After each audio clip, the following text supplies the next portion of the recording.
Hello, ladies and gentlemen. My name is TBSky, and today we're going to be doing two videos in one day because there is so much to talk about when it comes to Varus's new lore. For example, we still need to discuss his actual lore. For those who don't know, I've already done two previous videos discussing the Varus lore update. One breaking down and analyzing the comics that were released alongside this lore update. One breaking down and analyzing the music video that you're seeing playing on your screen right now. You can watch those videos, there's a link down in the description, but what we haven't discussed yet is the actual lore update, the actual changes, the actual new aspects of the characters and the new names and the things that have been removed. So that's what we're going to be doing in this video. We're going to be checking out the old lore, reminding ourselves of what exactly that entailed. We're going to be checking out his new lore, talking about what was changed, what's new, how has the themes of the characters changed, if at all, how have the stories that the character is going through changed, if at all, and what might we think can come in the future from this Varus lore update. Now, for those who don't know, Varus is a rather old champion. He is old enough, in fact, that when he was released, the League of Legends was still a literal thing in the League of Legends universe. That is to say, the League of Legends was a political entity where champions went to fight in order to advance their own political or personal causes. In Varus' case, he went to the League of Legends to fight on the Summoner's Rift because he wanted revenge on Noxus. So, let's take a look at his old lore. Now, I'm not going to put it up on screen because it doesn't really matter. There really isn't that much of it. In the old lore, Varus was the guardian of an Ionian temple, which had a pit of corruption inside it, and that was his job to protect it. His family lived in a nearby village, and everything was kind of cool, and then Noxus invaded and just burned down everything, and when they came for the temple that Varus was supposed to guard, he had to make a decision. So he chose to absorb the corruption in the temple, which gave him his bow and his superpowers, and he used those superpowers to just fucking murder a bunch of Noxians. Then he comes home to his village and finds that his wife and his child are dead, and he swears terrible, terrible revenge, entering the League of Legends in order to just basically kill as many Noxians as he possibly can. And that's it. That's all there is to Varus' old lore. Varus has a kind of lore that I like to call the Batman lore. And, you know, there's probably more historically inclusive term that you can use for that. But I call it the Batman lore because fundamentally it's the same lore as Batman. It is, my loved ones died, I swore terrible vengeance, and now my story is about whether I can exact revenge without becoming so corrupted that I become the very monster that I hate. Essentially, can Batman fight crime with, you know, fear and brutality without becoming a corrupted criminal himself? It's that kind of storyline. And it's a very basic storyline. That doesn't mean you can't tell good stories with it, but it means it's not the most original thing. It's something that we have seen a million times before.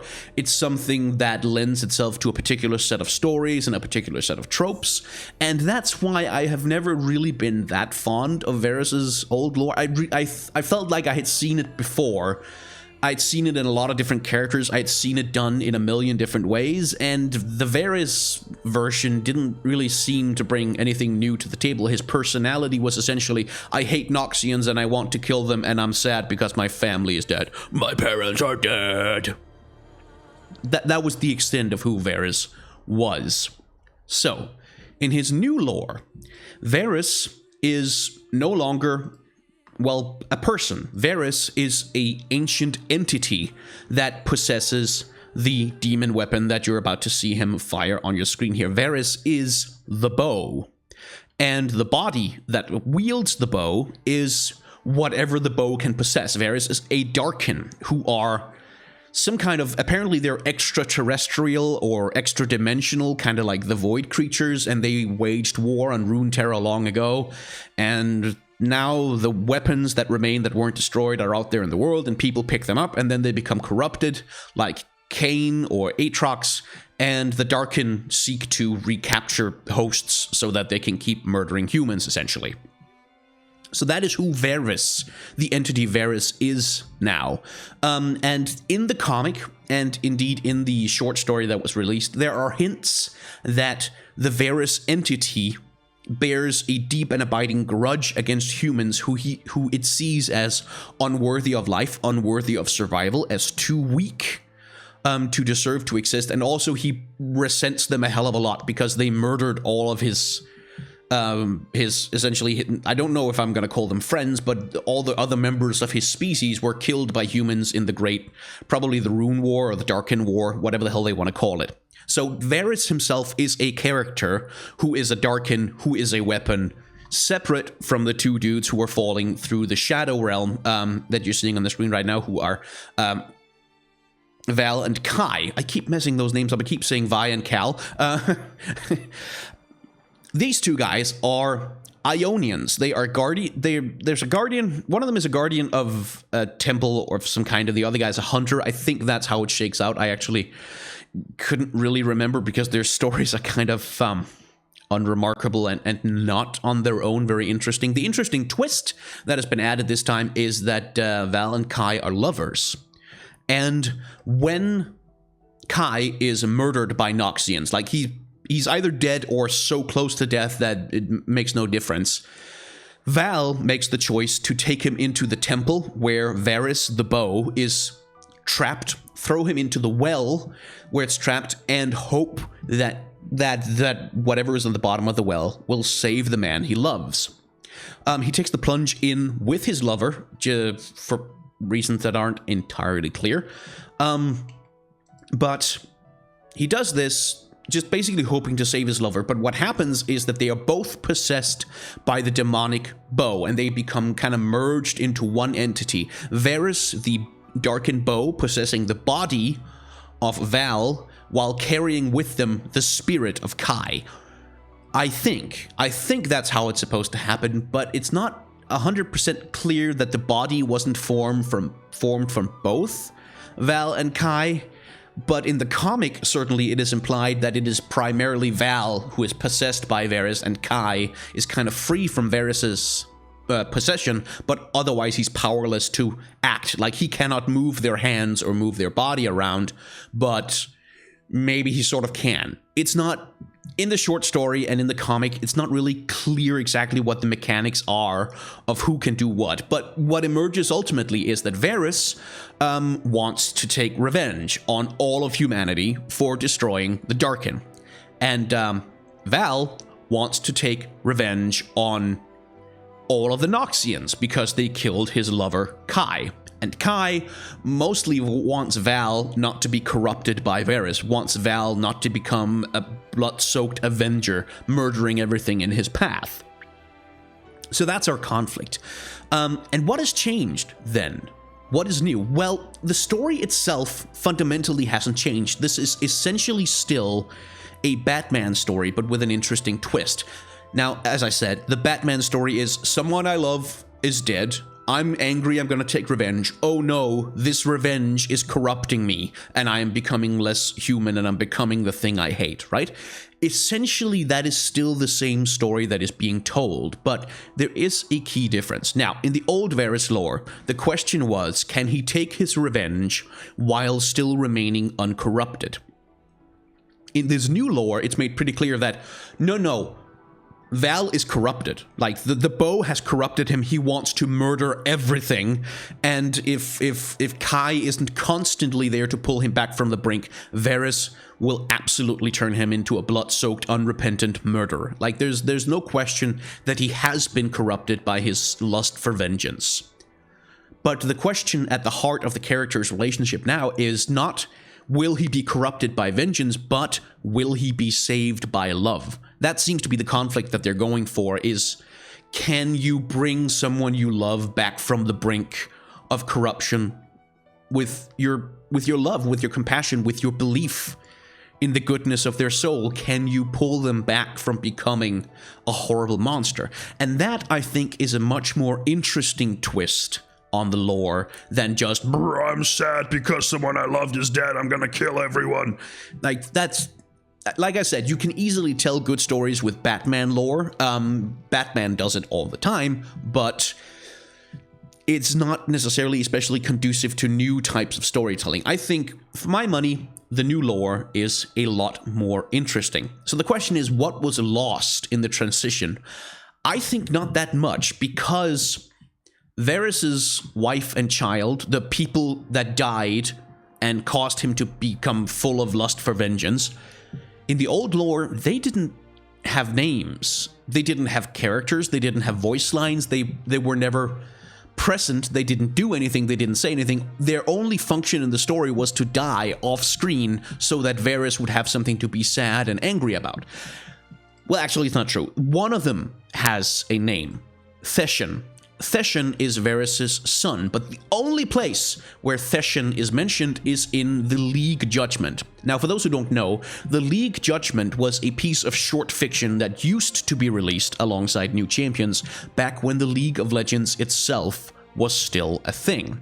And it was a piece of short fiction that sort of explored the process by which the champion entered the competition, the League of Legends. And it usually involved one of the summoners at the League of Legends diving into their minds, looking into their backstory, sort of expanding a little bit on their character and their motivations and the reasons they had for joining the League. And in that League Judgment, there is a brief scene where Varus is teaching his son how to hold a bow, how to fire a bow. And his son's name is Thession. And that's it. Like, that's the extent of the characterization that Varus's family gets in the old lore. And that to me is kind of boring.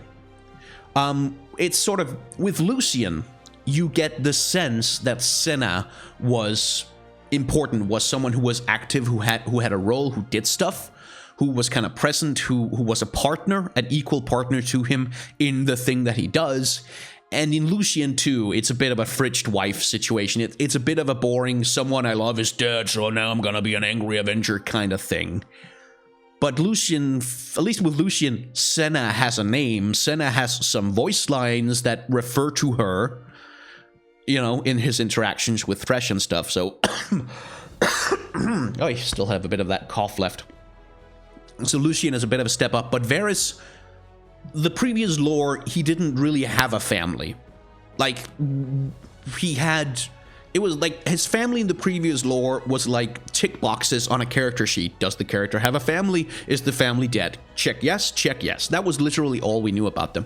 So in the new lore, there's a much more active relationship going on. It's not so much that a person is struggling alone against the demons of the past. It is that the person that they love is still there with them, and their memory is present in the present. Like, for instance, in an Avengers story like the old Varus, what you might have is a bunch, like in Batman, a bunch of flashbacks to the time when your loved one died, or to the time when you were still happy with your loved ones. See, for instance, every single Batman flashback when he remembers going to the cinema with his parents before they're shot down in an alley. But the characters in those flashbacks are past, like they don't really have any influence on the future. And the point of that is to contrast that happiness of the past with the miserable person that they have become in the present. But it's always very passive. It's always very solipsistic. It's always very, this one person who has, I am me and I'm very sad and I'm very angry and I'm alone and blah, blah, blah. Which is why Batman so quickly starts to introduce side characters like Alfred, like Batgirl, like Robin, like Nightwing, like, you know, his recurring rogues gallery, like Commissioner Gordon, because you can't just have one dude be sad and angry and beat people up all the time and expect to make a story out of it. You need something for them to bounce off of. And with the new Varus, that comes built in. It is constantly, at least according to the comic and the short story, it is a constant tug of war where Varus, the entity, tries to seduce Val to take vengeance, to embrace the hatred, and to kill as many people as possible, because every kill, every murder makes Varus more powerful, while Kai constantly tries to pull his lover back towards compassion, towards forgiveness, towards being a defender and not a killer, towards, you know, curbing the bloodlust of the Varus entity. And on the whole, I think that's more interesting. It means that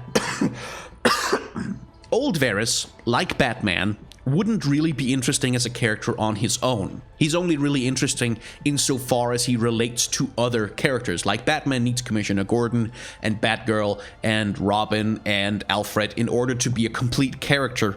Old Varus would need a supporting cast to flesh him out, to give him something to react against in order to make him an interesting character. New Varus, because that kind of comes built in, it is a lot easier to tell solo stories about him. It's a lot easier to just have a story where Varus is doing stuff and the character conflict, the character interaction takes place between the three entities that comprise Varus, which is Val, Kai, and Varus itself.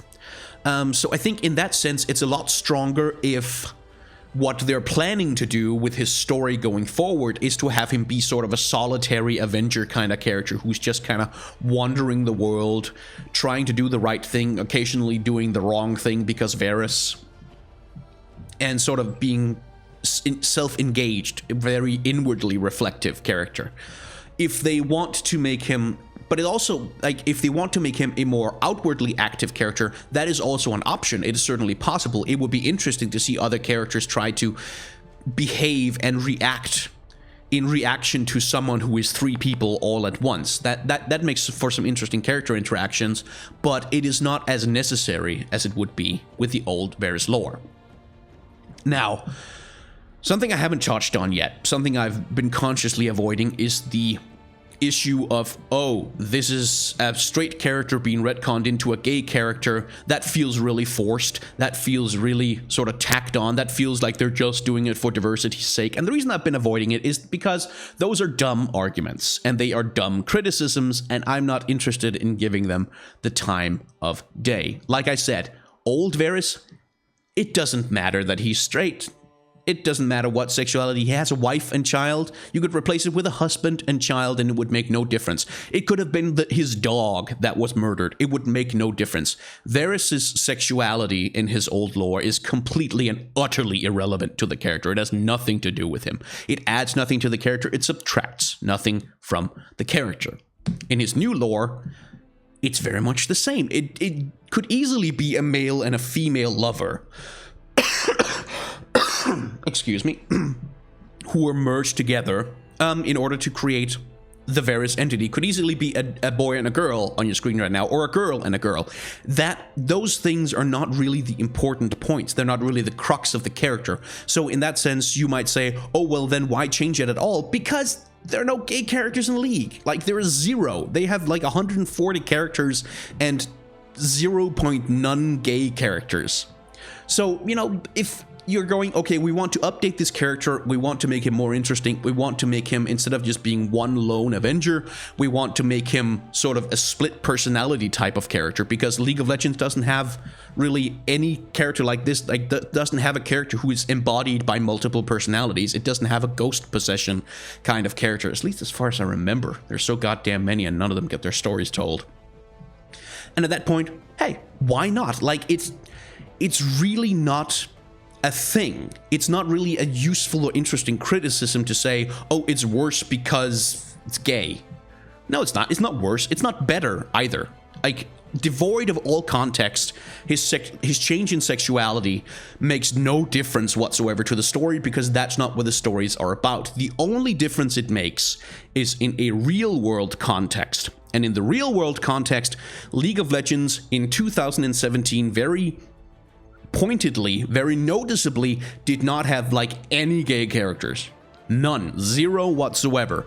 Which is a conspicuous thing, which from a business perspective could start to present a problem for Riot as a company, because like, oh shit, we are being seen as gay exclusionary. That is not good optics. That is not good for business. That's not good for advertising. If you want to be cynical about it, this is just a sensible business move, because it signals to the audience that, hey, we want everybody to play here. By the way, that has been Riot's rhetoric for years now. For years, their rhetoric has been, everybody's welcome, we're inclusive of gay people, we're inclusive of trans people, we're inclusive of all genders, we're inclusive of all identities, of all races.